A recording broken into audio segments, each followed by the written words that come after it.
We have already, on a number of occasions, attempted to study the relationship of mind to consciousness.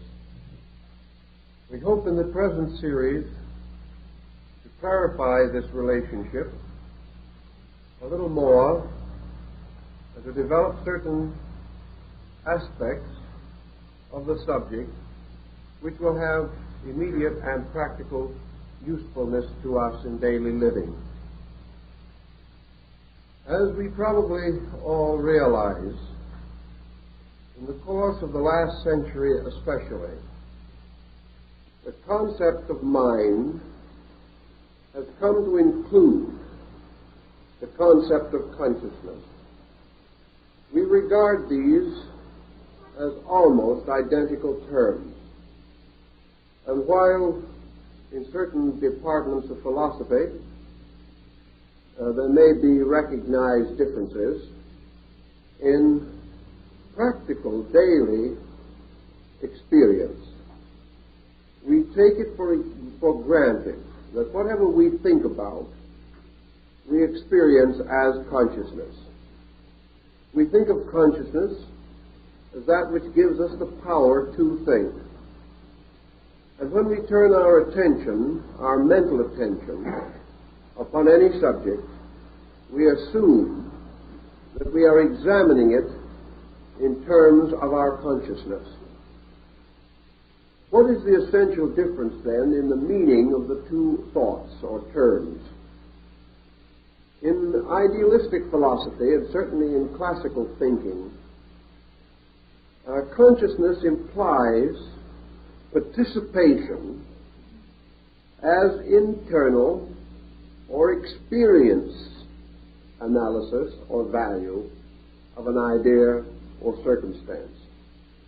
Thus, consciousness should enable us to say of something under consideration, "This I know."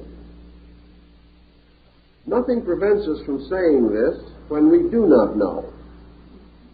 But I want to call to mind the fact that correctly the term "I know" should very seldom be applied.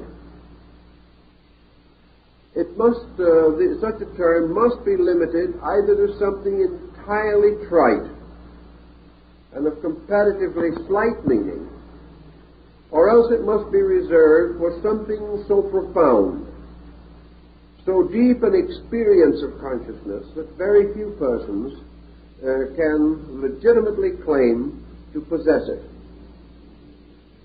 To say "I know" means that we possess the fullness of the fact or the truth of a thing.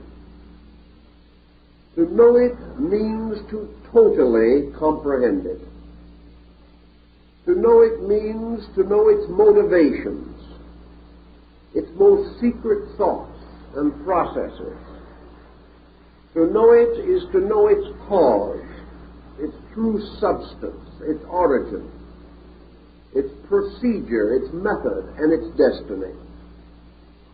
To know it is to be completely and fully aware of every aspect of it. Not only its outward and visible parts, but its inward and invisible parts. Under such conditions, the term "I know" would be very rarely applied. On the other hand, we can say, "This I think," "This I believe." And thinking is a kind of defense of believing. We think about things, but we do not think with them.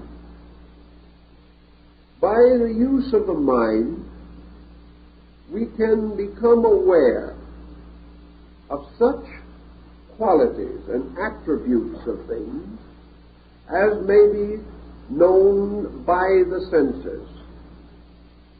And to the sensory evidence, we add a believing, which is a distillation or an extension by mental process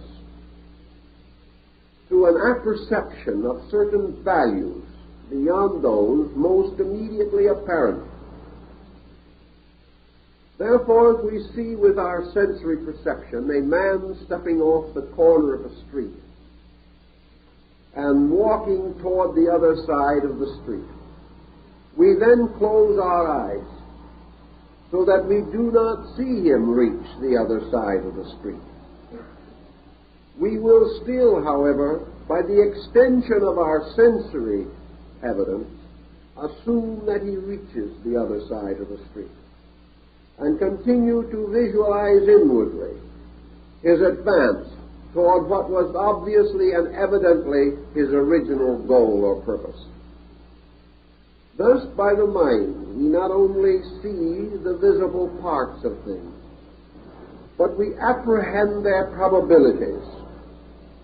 Thus, we gain the skill to estimate with certain prophetic skill the ordinary expectancies with which we are surrounded and with which various activities are associated. We may therefore say that by the mind we may perceive the structures of things, their actions and conducts. And we may also reason or rationalize upon the meanings of things which are visible, thus developing a morality, an ethics, or even a philosophy. These being the extensions of things obvious, and their motions and certain probabilities derived therefrom. All through this process, however, we realize that thought is dependent upon sensory testimony. It is very difficult for an individual to think about anything of which he has heard nothing, seen nothing, nor which he has contacted in any way. Thus it is difficult, if not impossible, for a person born blind to estimate the significance of color differences, or a person born deaf to estimate correctly tonal intervals. If, however, man has once possessed such faculty, but has lost them, memory, a mental power, comes to his assistance, and he may revisualize or revitalize such memories as are necessary to assist him to interpret incidents when some faculties have been disabled and can no longer testify. Substantially, however, the mind is built upon observation and upon reflections about things observed. These reflections, particularly, because they become more or less abstract, and because we are rather proud, in fact, a little awed by our own reflective ability, these reflections may be mistaken for consciousness. It may be assumed that when we enter a reflective or meditative state, we escape from the normal processes of mind into some extrasensory dimension of knowing. However, this is not strictly the case. For what we usually call reflection is merely one of the numerous faculties available to us in the general structure of mental phenomena. As we are not yet able to adequately define the boundaries of mental activity, as we are not able to determine correctly what part of life is entirely mental and what part is without mind, if such a part exists, We are unable to clearly differentiate between the various sensory reflexes, nor can we be sure whether our mental activity is arising from thoughtfulness, or from prejudice, or from opinion, or from a variety of secondary sources. We are told that man may say, "I think, therefore I am." Another man will say, "I am, therefore I think." And thought and human existence, or human state, have been regarded as closely associated. Yet whether thinking is a true evidence of humanity is still a moot question. For thinking has been indulged in since the beginning of history. Yet man has thought himself into more difficulties than he has ever thought his way out of. And when we become hopelessly involved in a situation from which no escape seems probable, we may almost certainly assume that we thought our way into it and arrived in a labyrinth in which finally our confusion was no longer dissolvable by any reasonable method. Then let us try to figure out how we shall determine the quality of mental activity. Each person can make a simple test for himself. You can sit down very quietly and say to yourself, "I will now try to have an original thought." And after a little time of really great industry, we may come up with something that sort of impresses us that way. We can perhaps arrive at some adage or some phrase, some neatly turned statement that, so far as we know, is not copied from anyone else. It probably is, because the Chinese observed long ago that there was nothing new under the sun, and that things haven't changed much since then. We may, however, convince ourselves that we have been able to do something original. If we really feel this, then we should more carefully analyze. Have we really had an original thought? Or have we rationally extended a previous pattern of thinking? Usually this is the case.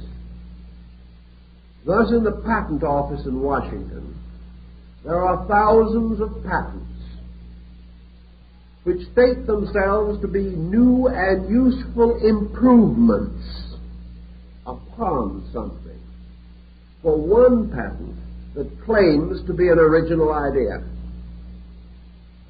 In fact, it becomes a very difficult problem even in the patent office to determine originality. And it is usually considered sufficient, so I am told, to say that originality relating to a patent is the presentation of an application not already covered by a patent. It is assumed that it is original if someone else has not already patented it. This, of course, is an obvious error.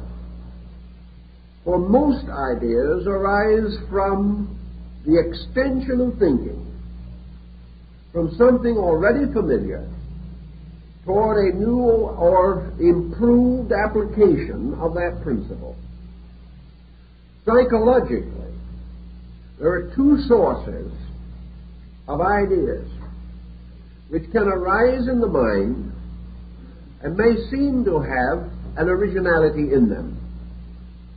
One of these sources is nature itself, nature entirely separate from human achievement. For all human achievement has arisen as the result of man's reflection upon nature. The second source is man's own nature, particularly his body and its structure. For hundreds and thousands of devices which we now consider indispensable and for which we give great credit to early discoverers are merely adaptations of functions and processes of the human body, adapted to some external usage. And we have discovered that there is a kind of analogy moving through nature. And because it was necessary for man, as a metropolitan being, to have a certain circulation and a certain great function of excretion, the study of this in man and its application to social structure resulted in the development of the great sewers and aqueducts of Rome. They were based directly upon the processes of the human body. Perhaps those who actually invented these devices or advanced them did not know this consciously, but because they had lived constantly in the presence of a universal ingenuity, in the presence of procedures, processes, and methodologies in the earth and in the sky and in nature around him, man finally adapted and adopted these things, finding uses for them in the development of his own way of life. Experimentations with musical composition have revealed again and again that unconsciously nearly every great composer has appropriated fragments from the melodies of other composers. He does not even know this, but he instinctively draws forth these fragments, and his contribution is not newness, but a new arrangement, or the bringing together of parts previously not united. In other words, another way of saying, new and useful improvements, or the extension of some available idea further into application or specialization.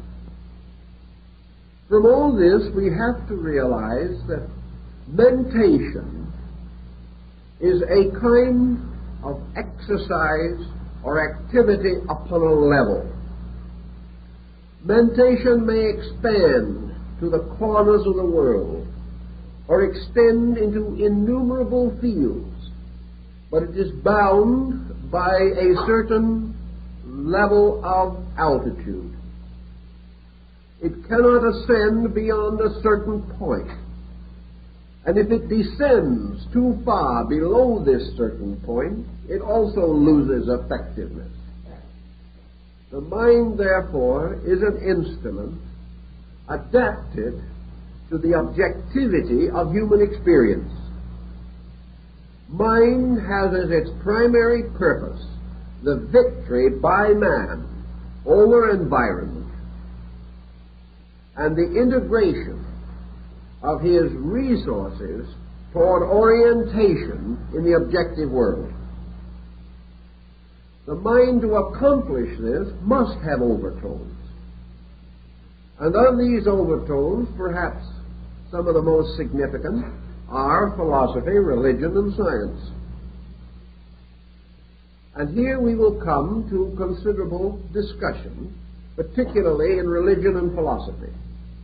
As yet, science has not come to this division, but it must ultimately do so, and we already begin to see indications of this division within the body of science.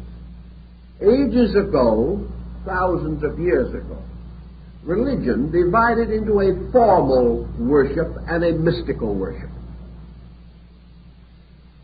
Dividing, therefore, the intellectual concept of religion from its spiritual or consciousness level. Philosophy did the same thing. Philosophy divided itself into an intellectual system of philosophy and a mystical or abstract system. Intellectual philosophy being represented by such works as those of Kant and Nietzsche and Schopenhauer and Hume and Lessing, whereas the mystical aspects of philosophy are to be found in such Oriental systems as Vedanta and Yoga, and in the Western systems of Bamy, St. Martin, and Baron Emanuel Swedenborg. These represent divisions within a structure. Science must ultimately come to the same division, and there must be a separation within the structure of science to distinguish a materialistic or physical science and a spiritual or mystical science, using the same essential instruments, but one dealing with an invisible or superphysical sphere of causes, whereas the other is limited largely to a visible physical sphere of effects. This is because the inner life of man ultimately divides between an intellectual and a mystical approach to the substance of knowing. Nearly all intellectualists are ultimately disillusioned. They plead the same sad story as Omar the tent maker, who engaged in great argument of this and that, but always came out by the same door wherein he went. The intellectual comes ultimately to the realization that the mind can go only a certain distance. From this, the individual tries to spread his wings by speculation and press the mind beyond the reason or beyond the fact towards the hoped-for truth. In a little time, however, this speculative instinct passes out of sober control, for as landmarks are lost, similarities and familiarities are left behind. The mind gradually ceases to have a functioning power of its own. Deprived of all cooperation from the sensory and reflective parts of itself, the mind ultimately goes to sleep. It has no possibility of escaping into consciousness or departing from the world of phenomena to which it belongs, by which it was generated, and concerning which it is completely absorbed and dedicated. Buddha points this out very clearly, for he makes the mind to be a production of sensory reflex. That it is not the mind that makes man see the world, but it is the world which makes man have a mind to see with. And all of our sensory reflexes are totally dependent upon objectivity for their own existence. If there was nothing to see, the faculties of sight would fail. If there was nothing to hear, the faculties of hearing would fail. But there is a very interesting thing, a problem that has long been debated. The old story is, would there be any noise if there was no one to hear it? We may say definitely that if man did not hear sound, he would dwell in silence. Therefore, silence arises either from the end of outward sound or the termination of inward hearing. Either can produce the same result. According to the Buddhist concept, therefore, the ear and the thing heard are in indispensable relationships with each other. And hearing or sound is the product of their union. And if either be removed, the product is destroyed. If this is true of the entire mental nature, then mental phenomena generates the mind, which in turn reflects upon mental phenomena. Remove the mind, and the mental phenomena ceases. Remove the mental phenomena, and the mind ceases. They are utterly interrelated and interdependent, one upon the other. The mystic, assuming this, has also assumed that it is quite easy for man in his search to overestimate the mind, and by failing to understand the instrument, to lose the skill to measure, weigh, and analyze the importance of its activities. We can never know how important thinking is unless we understand the process of thinking. We can never know whether we should follow our thoughts or not until we know how they are engendered, why they are generated, and the processes by which they are perpetuated and communicated. Thus, to accept the mind on faith is to accept the unknown. To accept our own thinking on faith may be foolhardy.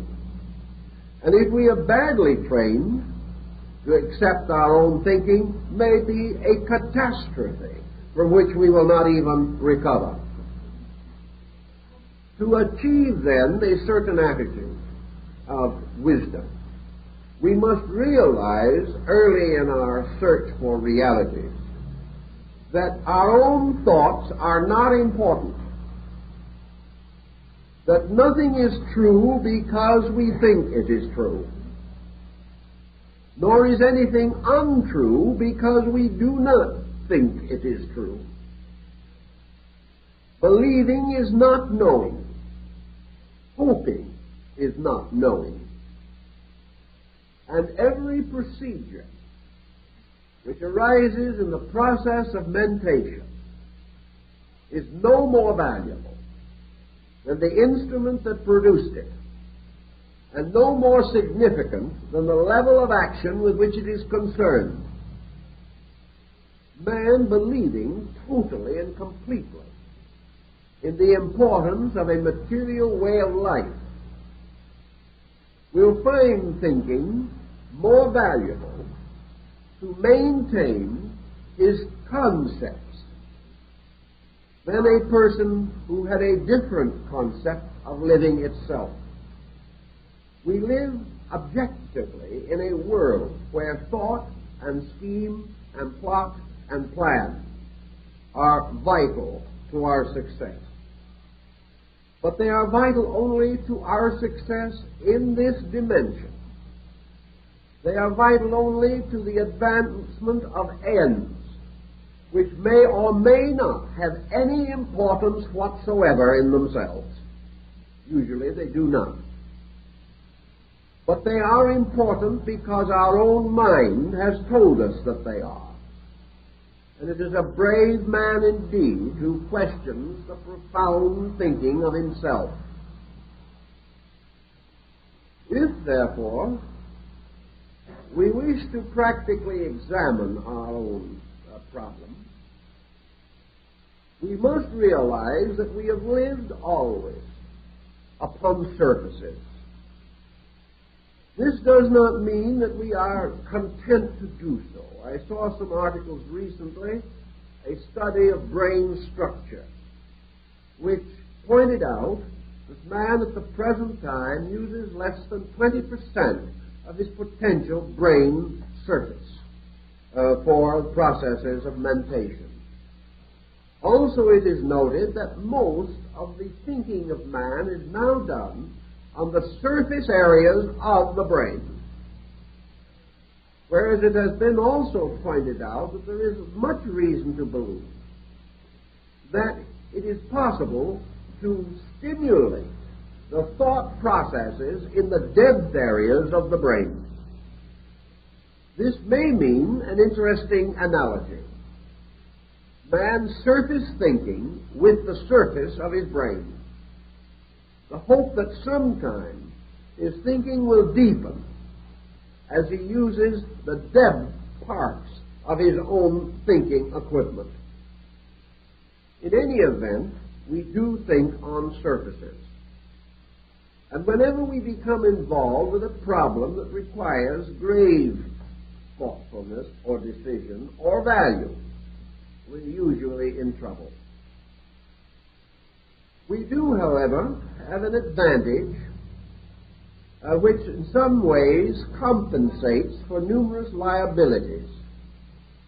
I've heard this advantage advanced on many occasions. An individual did a very bad job of thinking, but instead of being ashamed of it, he said, well, there's one thing, the other fellow didn't do any better. Now, one of the things that saves us at the moment is that others are not doing it much better. It is not how well we are doing things, but that in the competitive procedure of living, our friends and associates and even our enemies are just about as inept at thinking as we are. Therefore, if we have one stray thought just a little better than theirs, we are on the way to victory. There is the old Spanish proverb, in the world of the blind, a one-eyed man is king. And in a world of those who think but little, even those who think badly have some advantages. Altogether, what saves us is our common stupidity. If the world, as Emerson points out, really let loose even a thinker, everything would be at hazard. However, presuming that the world did let loose the thinker, what would the answer be? All he could really do would be to organize the objective structures of things. He might produce a highly perfected and highly skilled blueprint for human conduct. But with all of this, he would probably be in the same position that man has always been in. Namely, he would require an army and a police force to enforce his own improvements. Because working with others who also think, he will find that every thought causes a reaction of antagonism from others. And as long as thinking is always on a level, and this level is objective, we are not going to have the integrities necessary to cause any problem to come to a proper and permanent solution. We're simply caught in the immaturity of our own perspective. Somewhere in this pattern of things, the so-called mental level of the normal person of today is in the interval between childhood and adolescence. The motion picture industry has said that the average member of an audience is 12 years old mentally. I can't say that the film industry has done anything to help these youngsters to grow up. But at the same time, thinking, even within the mental range, is still a comparatively neglected exercise. And we use the mind that we do have mostly to find excuses for the gratification of our prejudices and attitudes. Buddha points out that we usually exercise the intellect to defend the validity of our own mistakes. In other words, once having done something wrong, it becomes a matter of face-saving. We cannot admit that we are wrong. And we find it, therefore, easier to try to force ourselves to convince either our own lives or the lives of others that we are right, and to develop ingenious methods for supporting mistakes, or perpetuating them, or making new mistakes to bolster them up.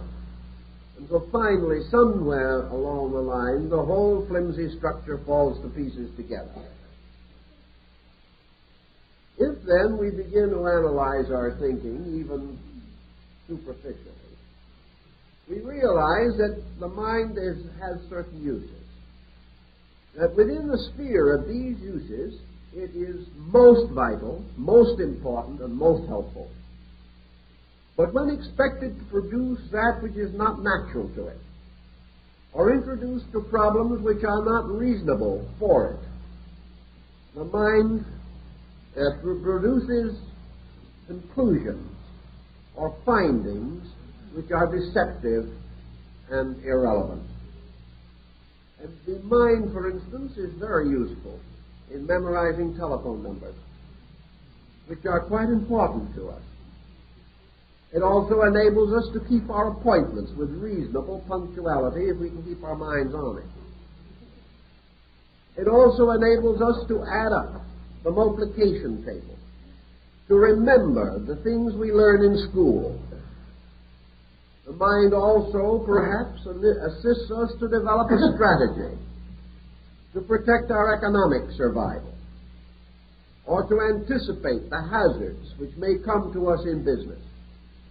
The mind may encourage us to providence, encourage us to certain frugality. It will also open to us another kind of memory, the memory of our race, and that is tradition. It will enable us to profit from the mistakes of the past, if we so desire. It will enable us to remember or memorize efficient methods which have come down to us as skills in trades or professions. Also, the mind will enable us, perhaps, through a series of symptoms, to diagnose an ailment with some degree of success. Although from the same group of symptoms, 20 doctors may come to 20 conclusions, all different. These conclusions, therefore, indicate that the doctor, with the same symptoms to consider, is an equation in his own diagnosis.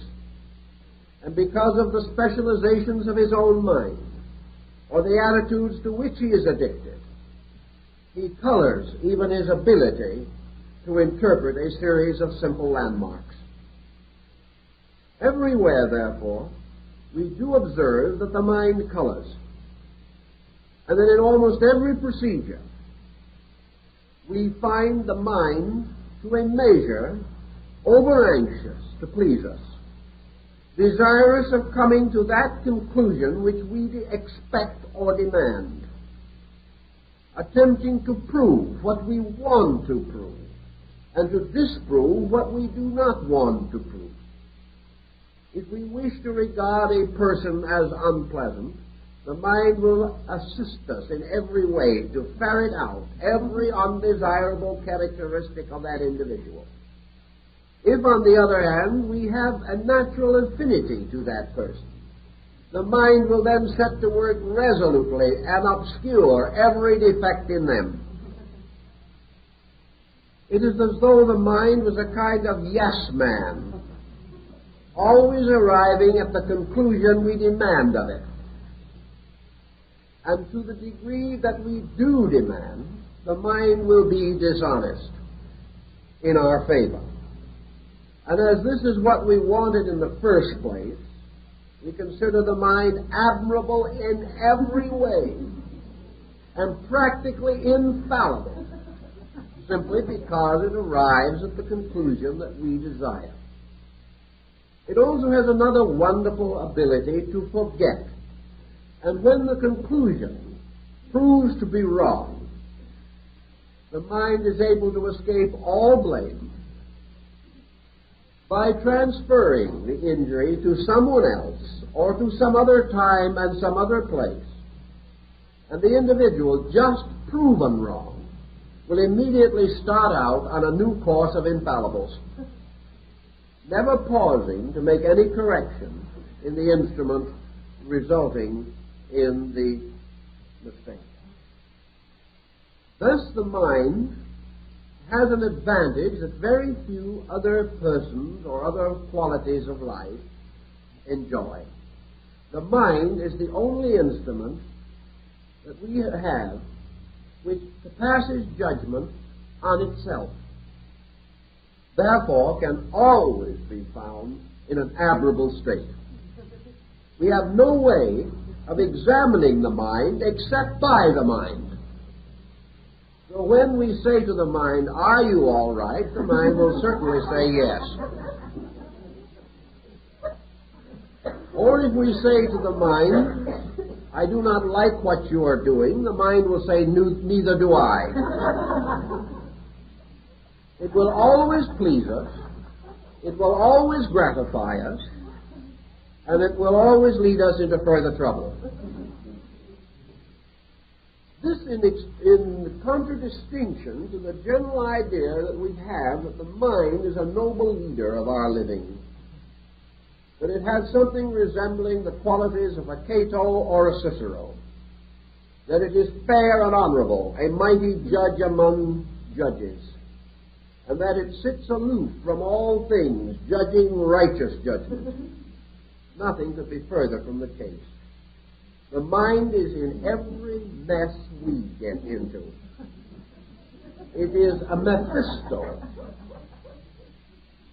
ever ready to gratify our every desire. And then when trouble does come, the mind looks perfectly blank and said, "I have nothing to do with it."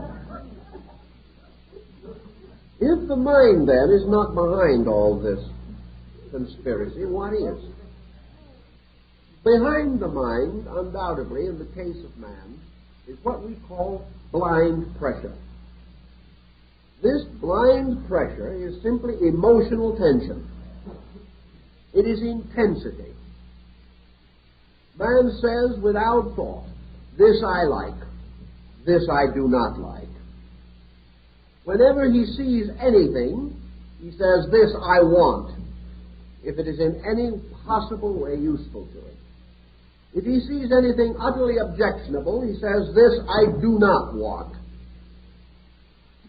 And having, by the intensity of attitude, determined a course of procedure, he then turns the detail of the procedure over to the mind, the duty of which is to prove that he is right, to advance every purpose as he wishes it to be advanced, and to block every situation which he desires to have blocked.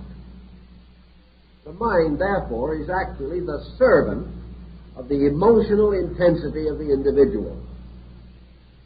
The mind does not control emotion. The mind is the victim of emotional intensity. The emotions are much older than thought.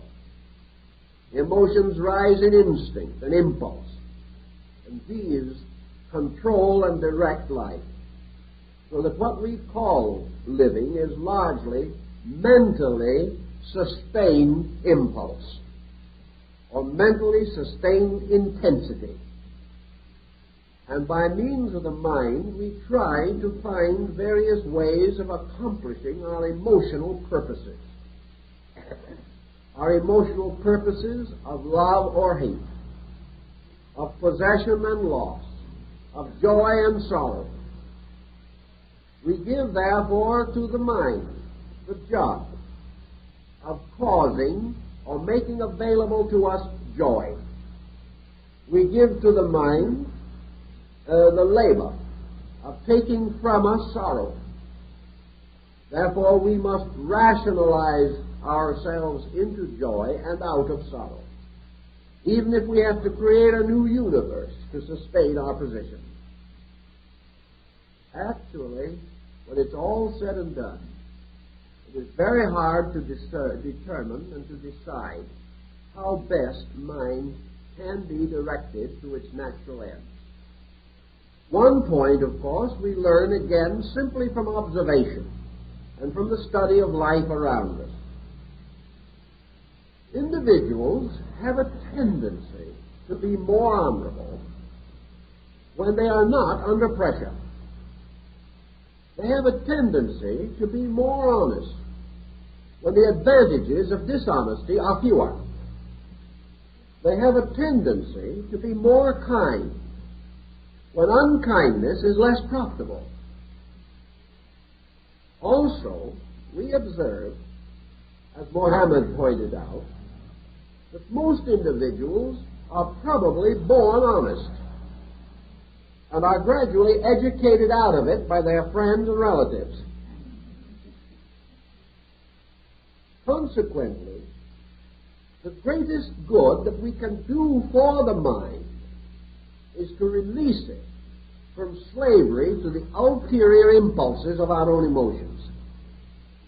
If we can actually say to the mind, you are a learned counselor, I want your opinion, and I am not going to give you the slightest hint of how I want the episode to be interpreted. I'm not going to tell you what I want or how I want it. But this is the catch. All this conversation is itself arranged by the mind. Therefore, we have got to find a way of preventing the mind from knowing that secret by which the mind will be contaminated. We can say to ourselves, I want the mind to tell me honestly what kind of a person Joe is. Of course, I think he's a skunk. But I'm not going to let this influence my mind. The thing is done already. The moment he internally admits or assumes any attitude, the mind is already conditioned. And it is rare indeed to find a person who can come to a completely impersonal or impartial judgment on any subject that has any bearing upon his own affairs. This is why Justice back in Egypt was blindfolded, and the goddess Maya, who carried the scales of the balance, was represented without eyes. It was to indicate that appearances must have no effect upon judgment, and also that we can only be just when we judge those things which have no profit in them for ourselves, and more than that, deal with subjects about which we have no preconception of any kind, and try to find an individual that meets that requirement.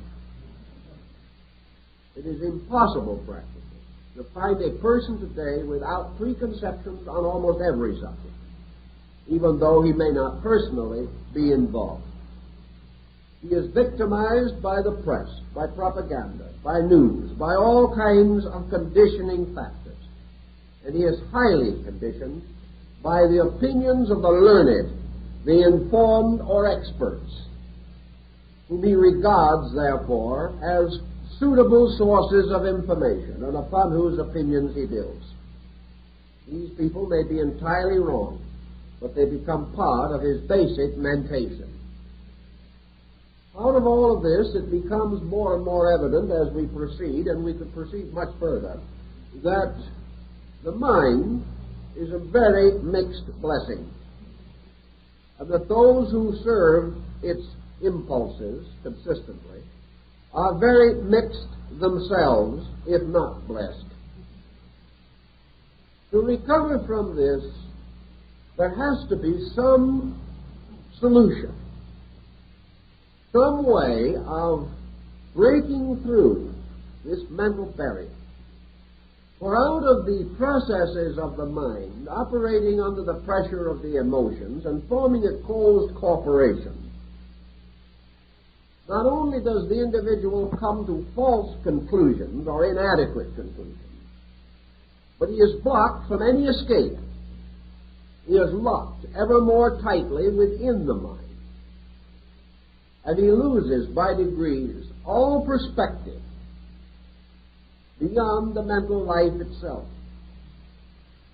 And as he cannot normally experience any internal state entirely separate from mind, he does not know what direction to turn in order to escape from this mental maze or labyrinth ruled over by his own ego, which is the part of him which must always be sustained and defended, and the intensities of which are the basis of nearly all of the psychic pressures from which he suffers. Out of this East and West, ancient and medieval, developed a great pattern of monasticism. Monasticism, which in itself probably is no real solution to the problem, seemed to be the best opportunity. If you wanted to escape from the dishonesty of attitudes, place yourself in a position or condition in which the profits from dishonesty were diminished. In other words, if you renounced the world, if you gave up your worldly goods, if you gave up your name, taking some religious name, meaningless to anyone else, and retired from the world and lived in a cave in the side of a hill, owning nothing, desiring nothing, possessing nothing, and dedicated perhaps only to the absolutely unselfish service of persons in need, with no thought of reward. Perhaps in this way, you could lower the pressure of desires. You could separate yourself from so many of the inducements to false thinking. You would find it perhaps easier to be impersonal, to be kind, to be fair, to be impartial, especially if you added to this procedure a religious conviction, positing the love of God and the love of your brother man, and attempting in every way you could to remove from your life even the shreds and rudiments of prejudice. Under such conditions, you might be relieved from the tyranny of this mental situation. Many tried it, and there have always been a few persons who were by nature monastic, who were able to retire quietly from the world and serve useful destinies without the pressures of the personal problems which afflict most. On the other hand, this same escape toward monasticism produced a frightful harvest of neurotics, individuals whose intensities rose through frustration, and who tried very hard to be better than they were, and as a result destroyed their sanities and made possible some of the most mutilating episodes in the religious history of mankind. So here again, there was no proof of a way out. But there was a principle involved, namely that honesty of thinking is in some way related to honesty of motives. That the individual who really and honestly wanted to be honest and had this desire basic within himself had certain advantages and could depend upon his mind to serve him more effectively than it would serve persons with lesser standards of integrity. Consequently, antiquity emphasized the importance of idealism, of gradually elevating through thought things which were most important to highest position and estate, placing the contemplative life above the aggressive life, placing the life of wisdom above the life of barter, and also admitting that as man must earn his bread with the sweat of his brow, that it might be possible for him to maintain his economic status through reasonable indulgence in economic endeavor, and at the same time have another life, a life to which he could escape at the end of the day, a life of beauty and of value, in which principles would have an opportunity to be strong against the pressures of prejudice. The division, therefore, of the life of man into an ideal inner life was regarded as useful, inasmuch as it prevented the complete obscuration of ideals. It gave the person interior anchorage against the storms and tumults of the outer life. The entire concept, of course, was based finally upon the idea that when the sound and the fury passed, that the individual was able gradually, through the unfolding of his own abilities and his own standard of values, to relax away from inordinate pressures. He could gradually come to the state in which he would allow his mind to be honest. And each person can do this to some degree. I rather like some of the ideas of Buddha on this point also. He called attention to his disciples that it was not assumed that the average householder, the average student of the inner life, was to depart totally from all thought, leave the world behind and become an ascetic. This was not intended. This was only for those who had some strange karmic destiny that pressed them on to this, and also only for those for whom the way opened, so that this could be accomplished without evil to others, neglect to responsibilities, or by setting an example detrimental to the character of others. Buddha did point out, however, that if the individual would make one small correction in any area where he now has a fault, this one small correction will so greatly change his life that he will see the true and complete proof of the importance of growth, and he will be inspired naturally to such correction as is possible to him. The improvement of living comes not from merely contemplating perfection, but from the immediate achievement of some one small particular good thing, which in itself causes a general release of life from limitation or restriction.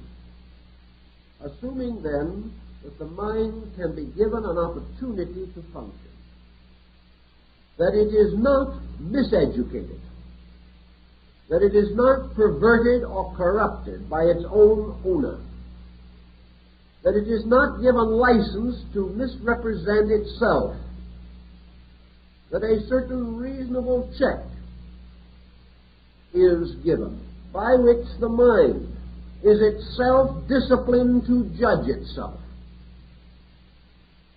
We may have, as the Platonic philosophers pointed out, the way of educating the mind so that it gradually escapes from the pressure of desires and becomes a disciplined instrument of itself, capable of leading and protecting the body from such excesses of conduct as might be detrimental thereto.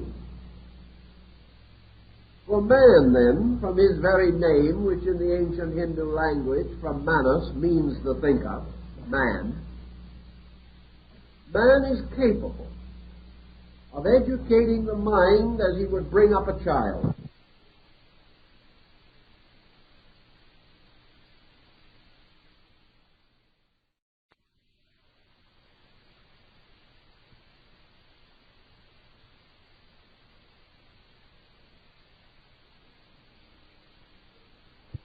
Until this mind finally becomes the simple instrument of humanity, by means of which man solves those problems which are essentially the problems of man.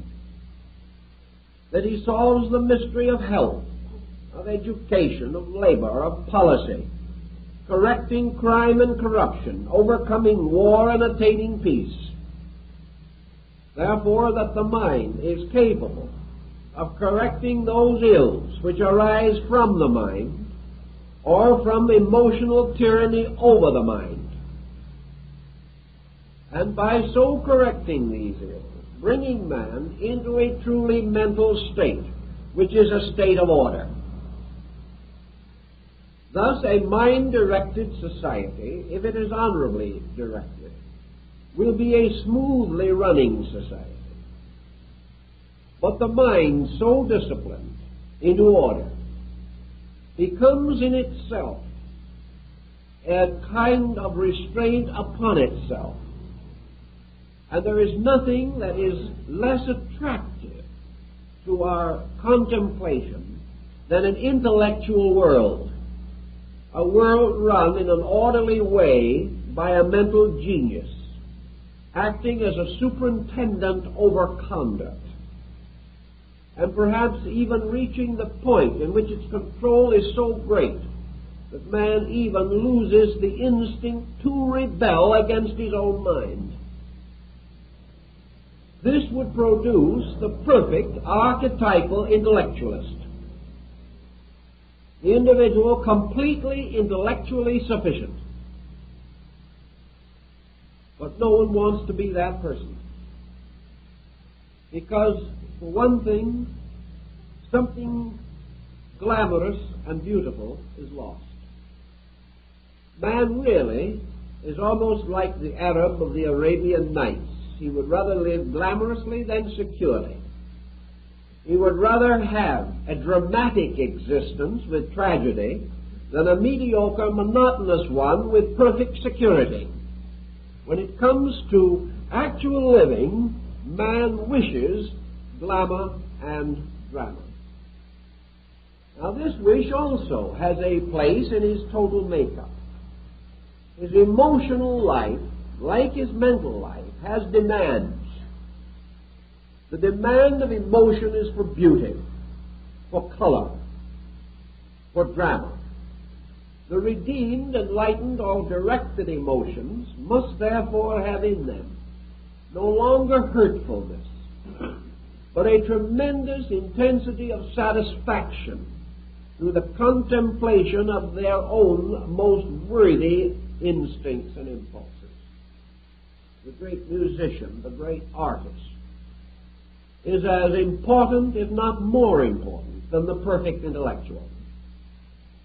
Now, the emotional life of man, coming into conflict with the mental, even on a very high level, we have two completely separate qualities. Qualities which on the level of thought and emotion do not and cannot comprehend each other. Mind can never experience emotion, and emotion can never experience thought.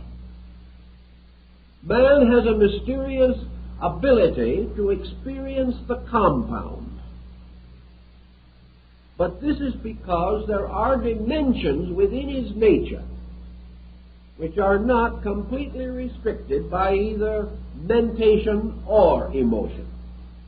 If man was not in some way superior to both, he could not reconcile them in his own experience, nor could he share them and arbitrate them and mingle them almost as an alchemist might mingle the irreconcilable elements of fire and water. This brings us then to the next equation, and that is the relationship of the thought-emotion compound to something superior to and beyond itself. The Egyptians developed a very interesting philosophy by means of which they affirmed that all things can know or comprehend that which is less than themselves in the concatenation of universal order. But nothing can know that which is superior to itself. To know more than itself would require faculties greater than its own. To be more than he is, man must have become greater than he is. And you have the serious dilemma of trying to pick yourself up by your bootstraps or some other such inconsistent and unreasonable attitude. Therefore, if man possesses the power of consciousness, this power is not conferred by either mind or emotion. This power must have an existence apart from them. And if man is capable of reconciling thought and emotion, it is because in some way he is able to gain access to a power superior to thought and emotion, or to function upon a level above that of mind and intensity. The ancients held, therefore, that consciousness, which is the actual ability to participate in the experience of a thing, differs from mentation in one particular, that the mind approaches all things from the outside. Consciousness experiences all things inwardly, experiencing their inwardness with its own inwardness. Consequently, mind, like sensory perception, looks at. Consciousness looks into.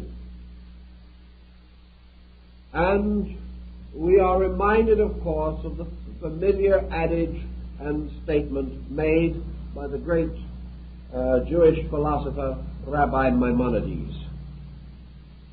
This man pointed out that beneath the body which inhabits the garments is a soul. Beneath the soul or within the soul is a spirit. And he said this is also true of the law. For the body of the law is the Torah, within which is the Mishnah, or the soul of the law. And within this is the spirit of the law. And in all things the letter of the law killeth, and the spirit of the law giveth life. Therefore all things known inwardly become radiant or filled with light. All things known only outwardly are known by their appearances, their shapes, and the shells which conceal their true natures. Mind can intellectually recognize the existence of a life within bodies, but it cannot experience this. Emotions may feel or believe in the life within a body, but emotion of itself, untransformed and unregenerated, cannot experience this. Consequently, there has to be a dimension by means of which the experience of the inwardness of things and the universality of things may be available to man.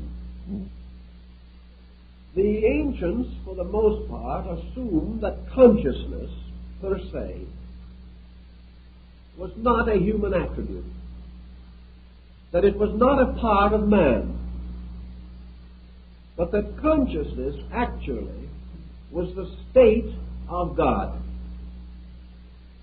That what we call the divine nature differs from all lesser natures, inasmuch as the divine nature is the knower. and subsists and exists according to the nature of being, having an essential substance, and having an eternal awareness of this essential substance. It does not necessarily follow that universal consciousness is aware of its own consciousness. Rather, we must assume that universal consciousness is an existing state, a kind of sea or ocean of life. That this consciousness pervades all things. That it is known only to itself, if at all. And that no other type of mentation or emotional cognizance can be directly aware of it except by judgment or rational extension. Thus the mind, as in the present moment while we are discussing together, is capable of assuming the existence of consciousness. It is capable also of fashioning an intellectual definition of consciousness. It is furthermore capable of rationalizing the absolute necessity for consciousness as the common substance and denominator of lesser states, the reconciler of all opposites, and a state of unity or totality without which the universe itself could not endure.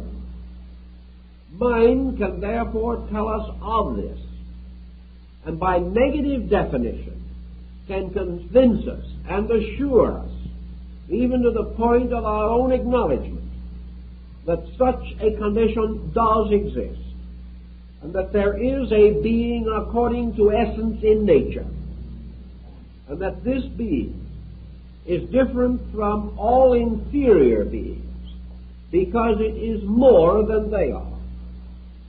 It is therefore more than time, or it is eternity.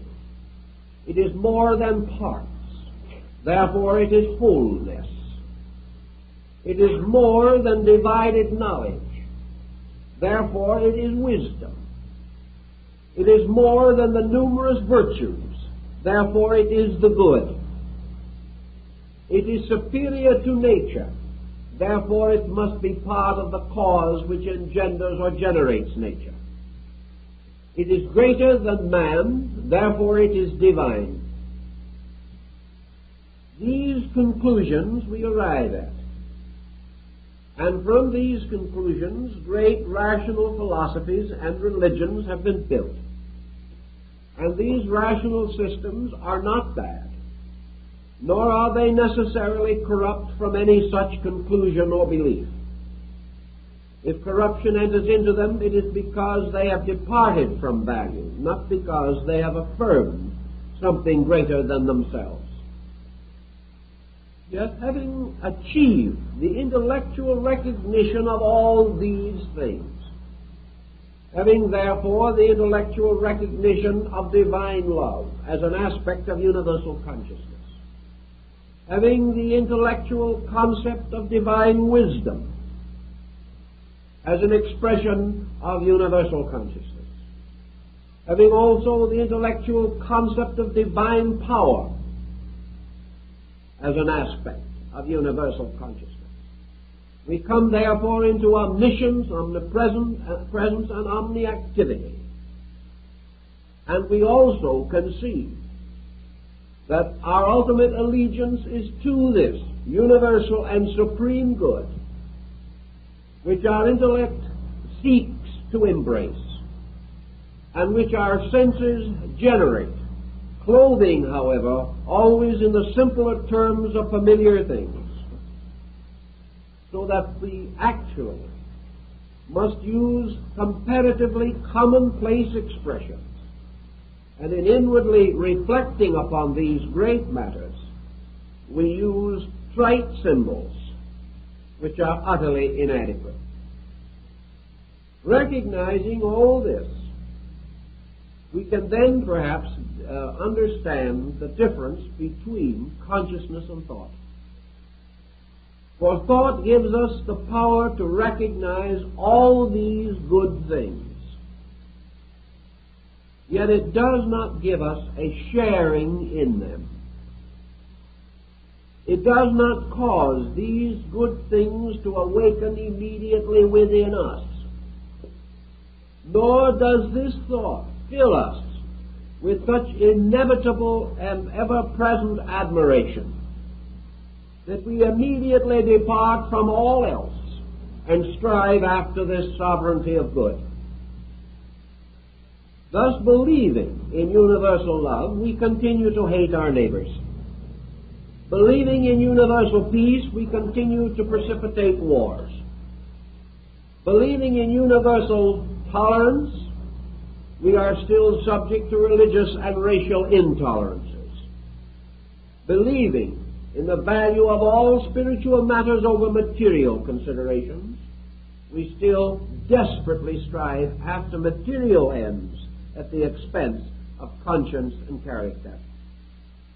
This is because we can think about good, but this thinking does not give us the living experience of good by which it becomes more important than any other consideration, and by which it is made to exercise an irresistible force upon our conduct.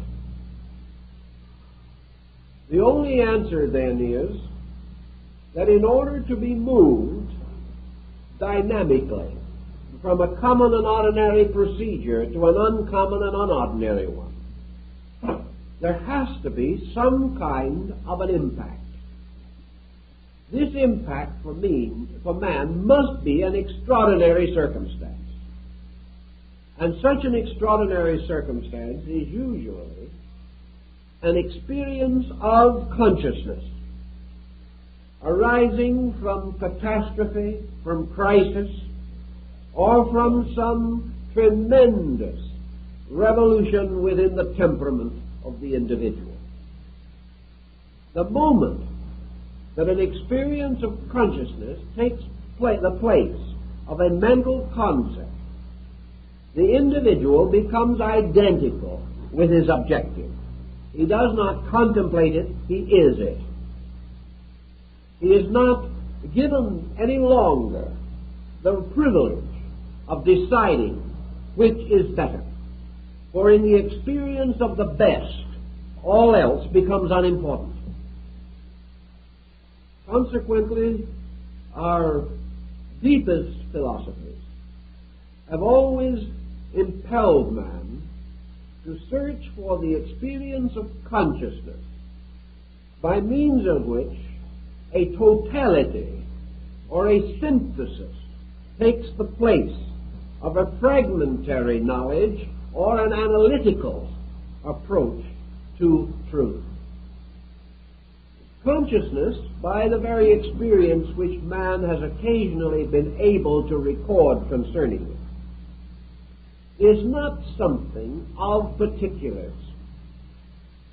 Consciousness does not fill up the deficiencies of reason, nor does it necessarily bestow skill where aptitudes have not been properly cultivated. For the most part, consciousness is an impact of total value. And this impact is such that it can vitalize or sustain almost any kind of particular effort. We have no way of knowing whether what is termed the mystical experience differs with different types of persons. We wonder if the experience which comes to a scientist is different from that which comes to a monk in the desert. Is the mystical experience thereby conditioned to the intellectual background of the person receiving it? This seems doubtful for the reason that this experience is nearly always conferred under conditions which all classes of society have in common. For example, the businessman with the dying child has something in common with the prince of the realm with a dying child, or a savage in the jungle with a dying child. It is this common tragedy that unlocks something in the individual which is a common denominator of conscious experience. It is not so much the particular attainments of the individual that seem to lure him toward the mystical consciousness experience.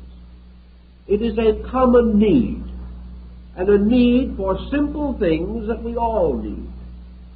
Einstein pointed out that the great mathematician is in just the same need for a simple consolation of spirit as the priest or the mystic. And if a mystical experience comes, it comes on the level of the need, not on the level of the attainment. It is therefore the common sorrow of man, the common stress of existence, the common hunger of hearts and souls that appears to be the thing that opens the door of conscious experience as distinguished from mental endeavor. For in most instances, this experience does not come until the possibility of mental satisfaction or condolence has been exhausted. It only comes when the individual can no longer find solace, either in thought or in reason, but breaking down into the simplest parts of his humanity, strives after that which is the common consolation with all that lives. The sage, the saint, and the commoner are all united in these immediate pressing needs. And therefore, it is by the common denominator of such needs that consciousness, the common denominator of all life, symbolically reveals itself. Thus in consciousness there is the bestowal of a certain kind of certainty. And we must ask ourselves just exactly what kind of certainty this is. We know it is not a theological certainty in the common sense of the word. It does not belong to a faith, for the mystical experience has occurred in all religions. It has therefore to do with the quality of believing rather than the creed. This is another example of how it breaks away from intellectualism. For many creeds are divided intellectually, but the soul hungers of human beings are not so easily divided. It is the hunger in the heart of man, the hunger of life, as Bainey calls it, the hunger of the creature for the Creator, that seems to be the final appetite by means of which the individual crosses into that causal kind of knowing which alone satisfies the hunger that food cannot reach. Man requiring this bread, which is not of this world, this bread which is the food of the Spirit,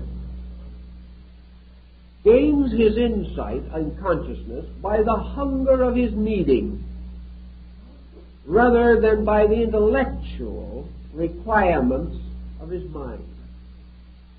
He is actually not searching for proof, for as one mystic points out, he was not seeking to justify God, or to know that God existed, or to prove God. He was simply seeking this peace which surpasseth understanding. He was seeking inevitably for this life, which is indeed the life of men, the life of conscious experience within. For without this, all is death, once man has recognized the possibility of its attainment. So consciousness to these mystics is not something over which man may exercise any control. The hour of its coming no man knoweth, for it entereth as a thief in the night. The individual cannot earn it exactly. He may merit it, he may deserve it, but its coming depends upon a basis of merit and desert beyond our estimation. And the mind which considers itself ready may be deceiving both itself and the heart. It is therefore in the readiness of the pure life in man that the experience comes, not in the justification by the mind or the emotions. In this experience, therefore, man's experience of consciousness is not that he becomes conscious, but rather that he enters into a subjective state of total worship, that he is suddenly aware of something that brings him to his knees, inwardly if not outwardly. He is not brought to his knees by terror or by fear, but by the awesomeness of that which is inevitably and eternally so. He enters into a highly receptive relationship, suddenly, with all of his total life, his total being. He is able to say, not my will, but thine be done. Because in this case, his own will ceases to be of any value, any significance, or any importance. In fact, it is a detriment. It is part of that thing which has forced the mind against the wisdom of the heart. It is, therefore, the willlessness of the total acceptance in which the individual, opening himself, becomes entirely receptive to that which was, is, and ever shall be. Thus consciousness, moving into man, takes the place of man in his own nature. And this consciousness becomes a strange, ever-living sharing. It is that something by which a light from within, shining upon all other things, causes these other things to appear transparent, causes their inner parts to be as evident as their outer parts, but mostly transparent in their causes, in their spirits, and in the source and substance of their motivations. Thus, universal consciousness, as St. Francis of Assisi points out, bestows with it universal compassion. The individual ceases forever to judge, because judgment was a mind-judging life. This is audacity, only permissible while man knows no better. But when mind judges life and comes in with an unhappy verdict, life judges life and comes in with a verdict of divine love and understanding. Life, judging itself, knows itself, knows therefore its risings up and its settings down, knows its increasing and its decreasing, and the life of the universe, being the love of God, knows the shortcoming, limitation, and frustration of all creatures that have not come to the light. Therefore it passes judgment upon nothing, but rejoices in the light within all other things. And moving toward consciousness, moves towards a unity in which there is no longer diversity and no longer mine or thine. Thus, in the mystical experience, all desire to pass judgment is lost, and the individual has this momentary flash of eternity, as described by Bamey as the lightning flash, which suddenly and instantly illumines all things, then passes, leaving a darkness. But that darkness can never forget the light, and that which is seen in the moment of light forever destroys man's fear of darkness. For in a moment he has seen what is in the darkness, and he has seen that it is good. And in this goodness is the end of all his fearing. Plotinus declares that on only a few occasions was he lifted up into the blessed experience of his God. But in those moments he was as God. And being as God, he became as father, mother, child. He became parent and friend. He became leader and lover, all in one. And in the moments that followed these experiences, when life closed in again upon the mundane pattern of things, Plotinus said that these moments of eternity sustain the soul throughout the whole mystery of time. Once this experience has occurred, a man has the knowing and can say of inward things, these I know. Against such an one, the shocks and arrows of outrageous fortune have no power or strength. And although the light itself may not continue to shine, man continues to know that it is there, separated from him only by the opacity of his own senses, and that wherever he sees darkness, it is merely because his eyes cannot bear the light that is behind the darkness. Thus in these experiences comes to man the courage or the strength to sustain him through the numerous vicissitudes in which material things close once more around him. But in these moments he has experienced the fact of consciousness. More than this, he has experienced the fact of immortality. He has experienced the fact of God, of totality. And for a few seconds he has been filled with that infinite love of life and love of God, which cannot be known on the sensory or emotional levels of man's external existence.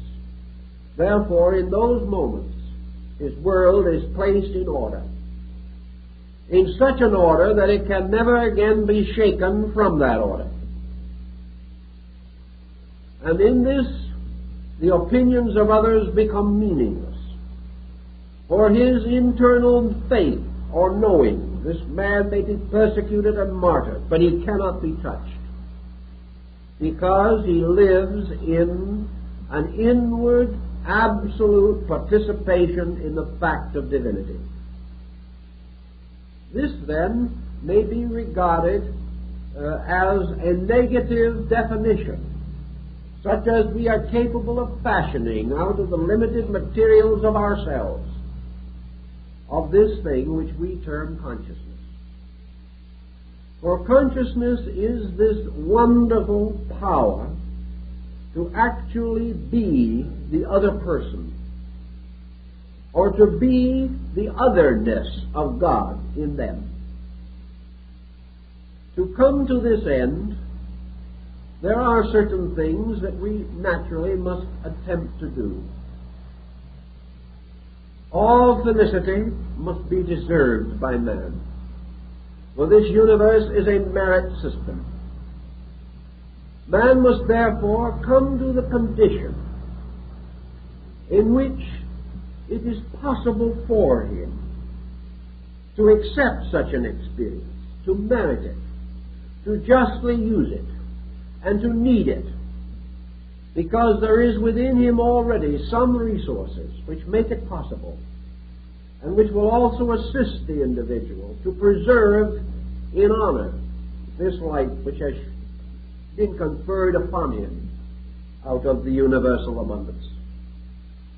To attain this end, then, mystics, philosophers, scientists of the past, and even those of the present, strive gently and unceasingly to achieve the likeness of consciousness so far as it is possible for them to attain it. They would discipline the mind, realizing that by such disciplining they reduce its negative forces and make it more and more like this consciousness which they desire.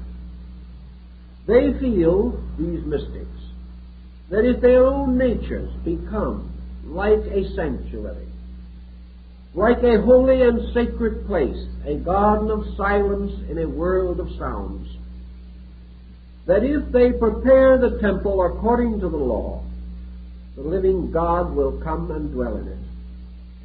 Thus, by purification, redemption of self, regeneration, dedication, and the serious, sincere, and honorable desire to self-improvement, man begins the slow but inevitable journey which will lead him through the mental life into the consciousness which is behind it. He must use first those faculties first available to him.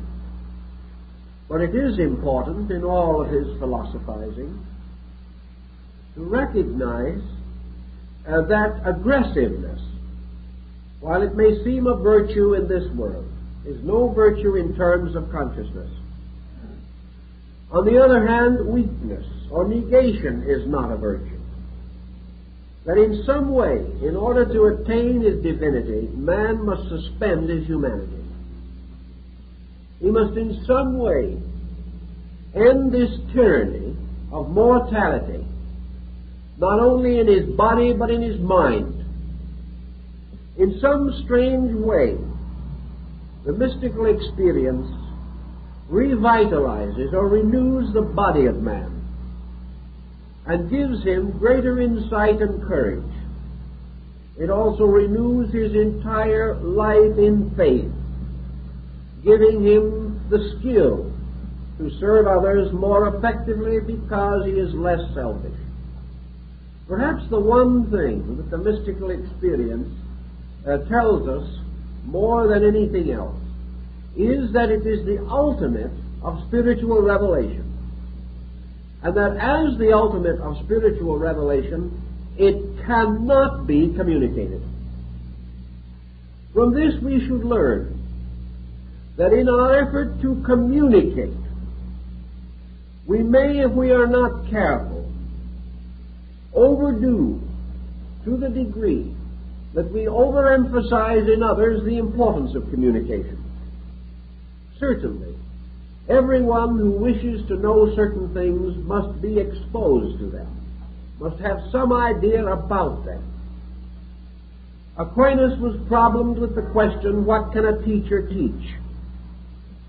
And he answers it in a moderate way, namely that the teacher can teach the individual certain basic principles which will cause that individual to desire to grow of himself and by his own effort. But consciousness cannot be conferred. It must arise within the psychic, spiritual life of the individual. Various inducements may assist man to live the life that will make the experience of consciousness likely.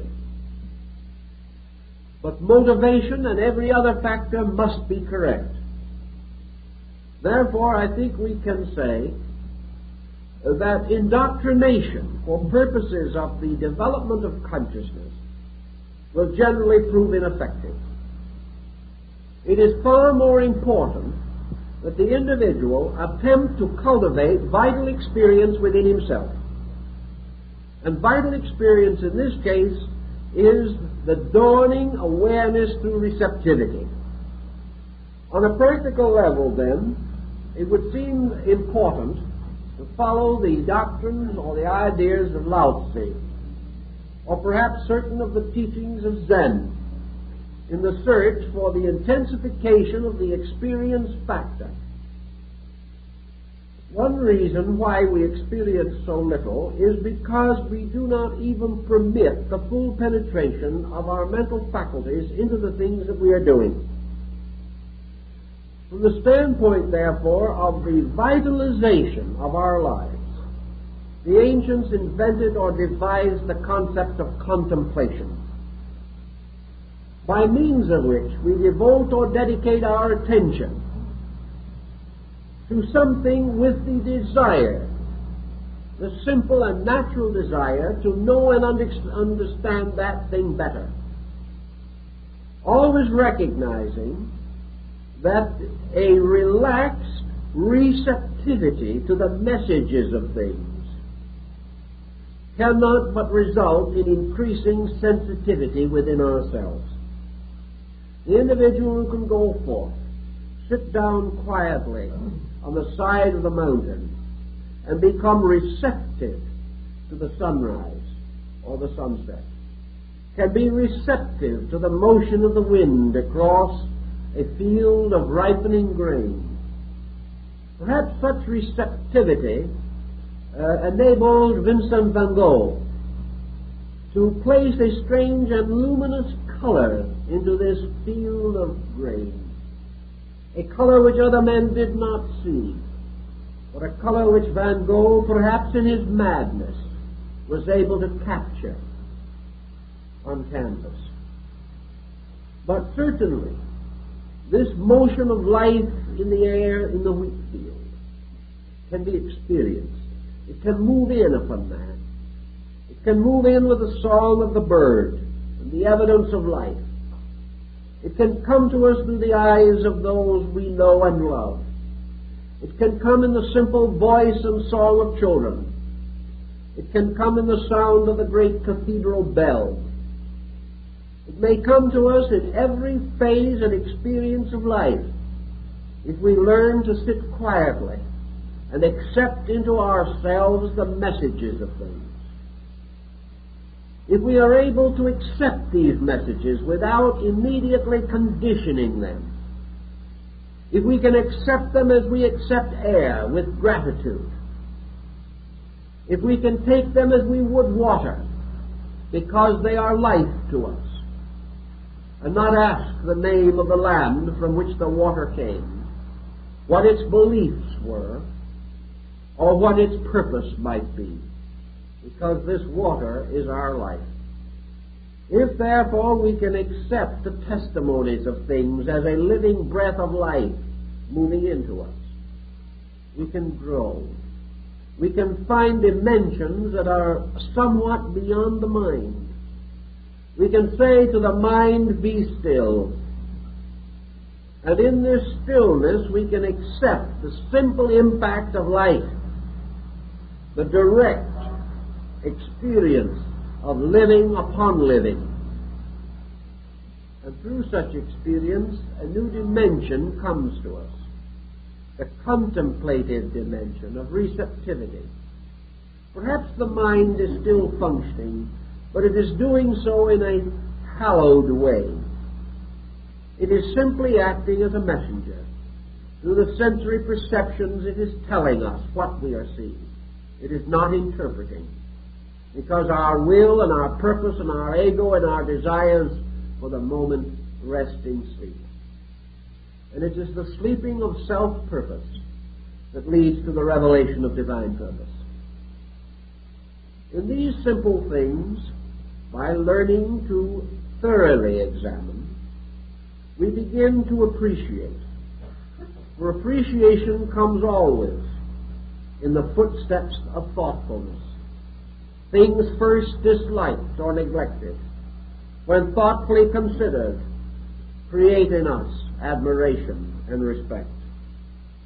The more we understand the workings of the universe as these workings are revealed to us in living things, the more we appreciate both the universe and the cause thereof. Appreciation, then, is a way of sharing. It is not really consciousness, but it is on the threshold of consciousness. For appreciation is a warming of ourselves, an opening up and a going forth in rejoicing to the sharing in some happy thought, pleasant contemplation, constructive reflection about things around us.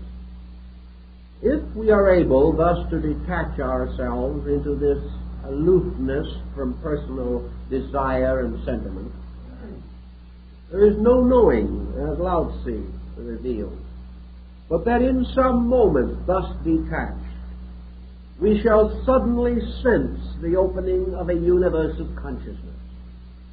We shall suddenly be picked up into this universal mystery of total awareness, total knowing, absolute certainty and validity, about which now we can only have words, and these not too effective. I think psychology must someday recognize this dimension also. That what lies at the root of our need is this need of common consciousness or experience, to be gained only by the overcoming of separateness, as the dividing of our lives from all other lives. All things that are separate must die. All things that are united have a part in eternity, which is a state of union. Consequently, as long as we fight for individuality, we fight for death. We fight for aloneness, isolation, suffering. And we set up situations in which we will have grief and pain and sorrow. Nature allows this because out of grieving, out of pain, out of sorrow must come the incentives to overcome these things. For without such incentives, man might never even desire the truth, or might certainly never have the courage to place the search for it above every other consideration. But psychology must also realize that behind the mental phenomena of the individual is the universal phenomena of life itself. Mind as we know it is the shadow, the negative pole of consciousness. And the positive pole itself is locked in its own mystery.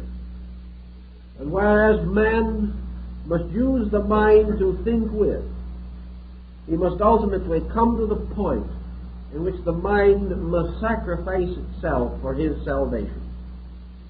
This mind is like the ancient patriarch Moses, who was permitted to gaze upon the promised land.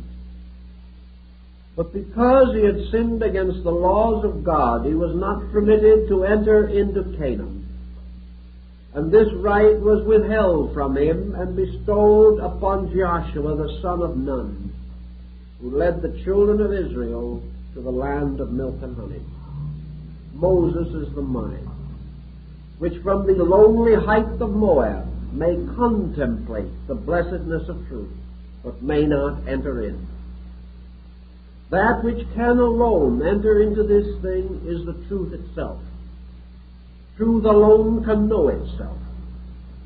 Man cannot know this truth by any conscious action of his own will, but he can participate in it by simply permitting the Spirit in himself to have dominion over the rest.